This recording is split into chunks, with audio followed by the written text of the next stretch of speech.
सगळ्यांना भेटायचो, सगळे मला बोलायचे, दादा यावेळेस खरंच तुम्ही प्रचारालाच यायला नव्हतं पाहिजे. आदरणीय दादांनी आम्हाला अनेक वर्षापासून भरभरून दिलंय. ही निवडणूक आम्ही आमच्या हातात घेणार आणि आम्ही आमच्या हातात घेतली. पण जेव्हा मी गावागावी जात होतो, मी सगळ्यांना सांगत होतो की हा प्रचाराचा दौरा नाही आहे, हा एक गावभेद दौरा आहे, जिथं मी माझ्या कुटुंबाला तिथं भेटू शकतो.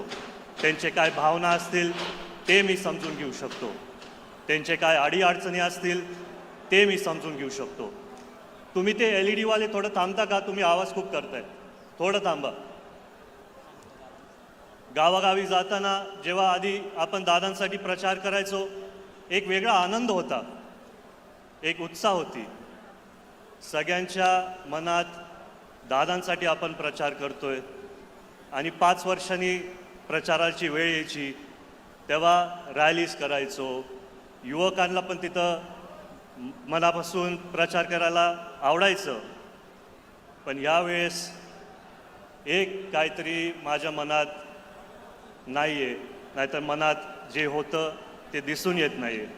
दादांचा आवाज दर रात्री जेव्हा आमचे दौरे संपायचे विधानसभेचे, मला माहिती आहे इथं सगळे आपले कार्यकर्ते, पक्षातले पदाधिकारी, सहकारी आहेत. कितीही व्यापामध्ये दादा व्यस्त असले असते महाराष्ट्रभर, त्यांचा रात्री फोन यायचा, काय रे जय, कसा झाला रे दौरा, कुठल्या गावात काय अडचण आली, कुठल्या गावात काय तातडीने करायचं गरज आहे. आणि आज तो आवाज आपल्या सर्वांच्या मनात आणि हृदयामध्ये. पण आजही जेव्हा मी गावागावी जात होतो, मी घरी गेल्यानंतर तोच दादांचा आवाज माझ्या मनात एकदम ठामपणाने बोलायचे, जयड्या रडायचं नाही, लढायचं. तसंच आज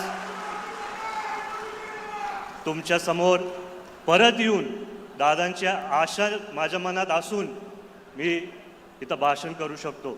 मन तर भरून येतं, पण दादांसाठी आणि वहिनींसाठी कायम त्यांच्या मनात आमचे बारामतीकर. तुम्ही दादांचे भाषण बघा, कुठल्याही भाषणात ते डायरेक्ट बोलायचे माझे बारामतीकर. एका मुलाचा आणि वडिलांचा नात्याच्या हिशोबाने मी शाळेत असताना त्यांना विचारायचो, दादा तुम्ही रात्र दिवस काम करता, रोज तुम्ही काम करत जातात, थोडं कुटुंबाला वेळ द्या. त्या काळात मला ते एवढं समजलं नाही. पण जेव्हा दादा बोलले की जयड्या सर्व बारामतीकर माझं कुटुंब आणि सर्व महाराष्ट्रातली जनता माझं कुटुंब.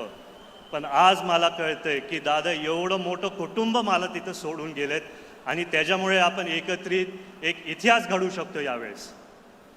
खरं सांगायला गेलं तर जाता जाता दादांनी एक इतिहास घडून गेले. वहिनींना राज्यातले पहिला महिला मुख्यमंत्री उपमुख्यमंत्री त्यांनी केलं. पण आज जिथं पण दादा असतील ते एक आशाने आपल्या सर्वांकडे बघत असतील की अनेक वर्षापासनं मी माझ्या बारामतीकरांसाठी रात्र दिवस झटलो. आज इतिहास आपण सर्व घडू शकतो. आज गावागावी फिरताना भरपूर पत्रकारांनी मला एक प्रश्न विचारला की तुमचे मित्रपक्षातले पण सहकारी ज्येष्ठ नेते तिथं प्रचाराला येत आहेत आणि तुमच्या कुटुंबातले पण लोक तिथं प्रचाराला येत आहेत, तुमचे काय भावना आहेत? मी त्यांना सांगितलं की दादांनी त्यांच्या आयुष्यात जातीपातीचं राजकारण कधीच केलं नाही. दादांचं योगदान महाराष्ट्रभर भरपूर होतं आणि दादांनी सगळ्यांना एकत्रित घेऊन तिथं काम केलं. आणि त्याच्यामुळे खरी दादांसाठी श्रद्धांजली नाहीतर आदरांजली असली असती जर ही निवडणूक बिनविरुद्ध झाली असती. पण नियतीमुळे तसं झालं नाही. आणि आज सगळेच मित्रपक्षातले कार्यकर्ते असतील, ज्येष्ठ नेते असतील, सर्वच बारामतीकर एकत्रित येऊन एक इतिहास घडवायला एकत्र येत आहेत. कारण आपल्याला या 23 तारखेला दादांचं नाव इतिहासात एका लेवलवरती जाऊन ठेवायचे, जिथं आपण सर्व दादांना व वहिनींना 2,40,000 मतधिक्यांनी निवडूनच आणू शकतो.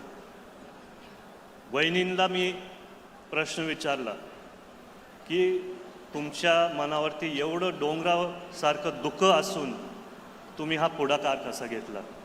तेव्हा मला वहिनी बोलल्या की जय, दादांचं अपूर्ण स्वप्न पूर्ण करण्यासाठी मी हा निर्णय घेतला आहे. जो आधार दादा सगळ्या बारामतीकरांसाठी होते तशीच मी कष्ट घेणारे तो आधार सगळ्यांसाठी तिथं असायला. आज गावागावी फिरताना मी सगळ्यांना विनंती करतो की जसं दादांवरती तुम्ही अनेक वर्ष एवढं प्रेम केलं, जसं दादांनी तुमच्यावरती अनेक वर्षापासून प्रेम केलं, आज 23 तारखेला आपल्याला आदरणीय वहिनींना ते प्रेम दाखवायचं आहे. आणि आपण वहिनींना ते प्रेम दाखल्यावर ते त्याच तातडीने त्याच शक्तीने पुढे जाऊन ते कामं करू शकतील. मी दादांचे जुन्या आठवणी गावागावी जाताना खूप यायचे. दादांचं एक भाषण जिथं असेच भरभरीत सभेत कोणतरी दादांना बोललो, दादा आय लव्ह यू, आणि दादा बोलले पहिला बायकोला जाऊन लव्ह यू बोल, मग माझ्याकडे तिथं लक्ष घे. आणि मग परत काही दिवसानंतर दादा कागदपत्र वाचत होते आणि परत कोणतरी बोललं, दादा आय लव्ह यू. दादा हसून बोले आय लव्ह यू टू. आणि आज मी दादांचा उल्लेख करणारे तुमच्या सर्वांसाठी सर्व बारामतीकर आय लव्ह यू टू. मागच्या सभेत मी एक घोषणा केलेली शेवटी की बारामतीचं लेख अनुक्रमांक 1, पण आज आपण दादांसाठी जिथं पण ते असतील परत एकदा सगळे टॉर्च काढून नुसतं दादांना श्रद्धांजली अर्पण करू.